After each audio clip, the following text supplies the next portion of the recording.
Halo teman-teman, perkenalkan aku dari kelompok A. Kami ini membahas mengenai UMKT Pulau Merak Besar. Perkenalkan, saya Macam Terapi lagi dengan info potong kami dan takut di kenalkan tadi Kenalkan, nama saya Fiona. Kenalkan,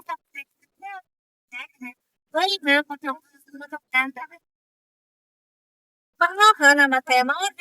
Ini lagi itu maksudnya.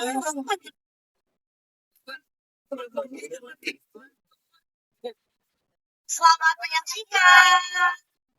Latar belakang. Indonesia dikenal sebagai negara maritim dengan potensi sumber daya laut dan pesisir yang sangat besar.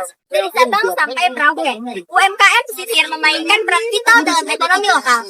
Di Banten, salah satu wilayah yang memiliki potensi besar adalah pantai dan pelabuhan Merak.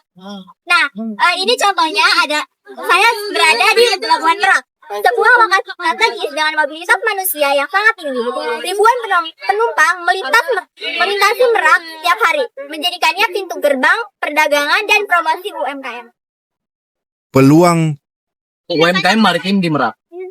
Peluang UMKM di Merak sangat besar karena beberapa alasan. 1. Arus penumpang yang sangat tinggi. Studi menyebutkan Pelabuhan Merak beroperasi 24 jam dan menjadi salah satu pelabuhan penyeberangan tersibuk di Indonesia. Volume penumpang yang besar berarti potensi pemasaran langsung kepada konsumen juga besar. Yang kedua, keunikan produk pada pesisir dan budaya lokal. Di sini yang tersedia keunikannya menurut saya yaitu seperti ini ya.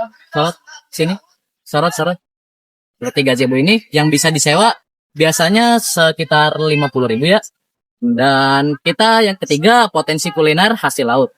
Wilayah pesisir sekitar Merak memiliki banyak UMKM yang memproduksi ikan asap, dendeng laut, sampai baby. Hilirisasi seperti ini di berbagai daerah terbukti meningkatkan nilai tambah produk laut dan menaikkan pendapatan UMKM. Banyak kajian menunjukkan bahwa olah ketika didukung pelatihan mutu dan pemasaran digital. Dan keempat, ada wisata bahari berbasis UMKM. Pantai-pantai di sekitar Merak, seperti yang kita lihat nih di Pulau Merak Gede, seperti penyewaan nih, dan ada barang-barang yang dijual lah, seperti jajan-jajanan. Itu merupakan, itulah konsep ini sejalan dengan tren nasional pengembangan ekonomi biru berbasis UMKM. tantangan. Selanjutnya, saya akan membahas mengenai tantangan di dalam hidup UMKM di Pantai Pulau Merak Besar. Yang pertama itu adalah modal terbatas. Walaupun UMKM di Pantai Merak Besar mempunyai banyak peluang, namun masih memiliki tantangan, yaitu modal terbatas. UMKM di Pantai Merak Besar sulit memperluas dan meningkatkan skala produksi dikarenakan kurangnya modal, sehingga sulit meningkatkan kualitas makanan, kemasan, dan produksi. Selanjutnya, yang kedua ada manajemen dan kualitas sumber daya manusia. Pelaku usaha UMKM di Pantai Merak Besar masih kurang bisa memanajerial usaha mereka, sehingga mereka tidak bisa mengelola usaha mereka lebih efisien. Tentunya dibutuhkan pelatihan untuk pelaku usaha UMKM dalam mengelola usaha mereka agar lebih profesional. Yang ketiga, ada distribusi dan pemasaran produk. Walaupun di Pulau Merak Besar ada booth UMKM, tapi skala produksinya masih terbatas. Tentunya, pelaku usaha UMKM membutuhkan strategi pemasaran yang lebih matang agar produk bisa lebih dijangkau oleh wisatawan dan meningkatkan perekonomian pelaku usaha UMKM. Selanjutnya ada potensi pengelolaan lingkungan atau pariwisata berkelanjutan. Potensi pariwisata atau pelaku usaha UMKM tentunya membawa tantangan bagi lingkungan. Tentunya mereka harus bisa meningkatkan usaha mereka tanpa merusak ekosistem laut seperti sampah, polusi, dan kerusakan terumbu karang. Perlu pemberdayaan modal berkelanjutan agar usaha pelaku UMKM tetap bisa berjalan dan berkelanjutan. Strategi. berikut strategi praktis, realistis, dan untuk memperkuat UMKM pesisir Merak. Strategi pertama yaitu memperkuat promosi UMKM pesisir Merak. Yang pertama, dengan cara media sosial seperti Instagram, TikTok, dan juga Facebook. Yang kedua, dari poster dan juga brosur. Dan yang terakhir dari promosi secara langsung atau tatap muka. Strategi kedua yaitu hilirisasi olahan laut terhadap UMKM pesisir Merak.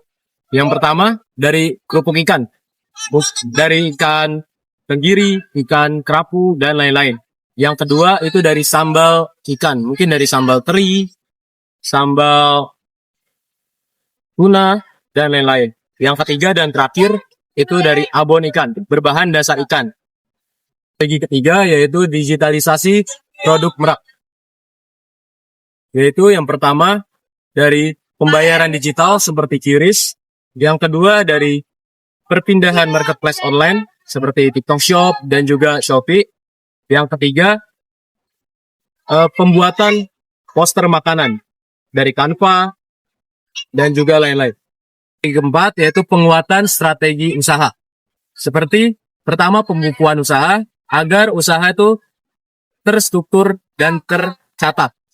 Yang kedua dari manajemen stok agar stok persediaan selalu ada. Dan yang ketiga dan terakhir pelatihan packaging dan labeling agar produk itu ada ciri khas tersendiri. Yang kelima, strategi yang kelima adalah pengembangan wisata pesisir Merak. Yang pertama, dari food court, mungkin bisa dipertambah aneka ragam food court. Dan yang kedua, dari spot foto. Perbanyak spot foto yang bagus agar menarik wisatawan. Dan yang ketiga dan terakhir, kios kerajinan agar wisatawan mempunyai oleh-oleh setelah datang ke pesisir Merak. Strategi keenam, strategi terakhir yaitu kolaborasi multi pihak. Yang pertama dengan perguruan tinggi seperti kita UPI. Tugasnya yaitu mendampingi UMKM sekitar agar berjalan dengan baik. Yang kedua yaitu dengan investor atau KSR perusahaan.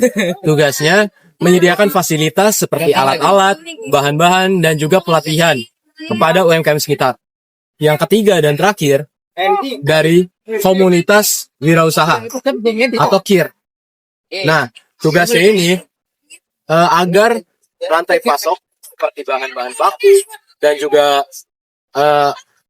sumber daya manusia dan alam agar selalu berputar dan berjalan dengan baik. Indikator keberhasilan. Sekarang ada di bagian indikator keberhasilan untuk UMKM Merak. Yang pertama, peningkatan omset UMKM yang berjualan kedua di booth Pelabuhan Merak. Dan yang kedua, jumlah UMKM yang aktif di marketplace atau media sosial. Dan yang ketiga, pengurangan kerugian pasca panen atau untuk UMKM ikan atau seafood. Dan yang keempat, jumlah produk UMKM yang mendapat PRT atau sertifikasi kualitas. Dan yang kelima, peningkatan jumlah wisatawan ke pantai sekitar Merak dan penyerapan UMKM di area tersebut. Dan yang terakhir, jumlah pelatihan dan peserta UMKM lokal yang ikut program digitalisasi.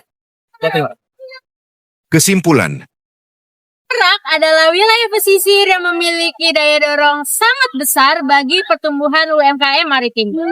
Dan yang memiliki kombinasi arus penumpang tinggi, potensi olahan seafood, kerajinan pesisir, peluang wisata bahari, dan fasilitas pelabuhan. Menjadikan UMKM Merak sebagai potensial untuk diproyeksikan sebagai ikon ekonomi maritim. Penutup. Terima kasih buat kalian sudah menonton video ini. Semoga video yang akan disampaikan dapat bermanfaat. Dan kami minta maaf apabila ada kekurangan dan kesalahan yang kami ucapkan. Wassalamualaikum warahmatullahi wabarakatuh.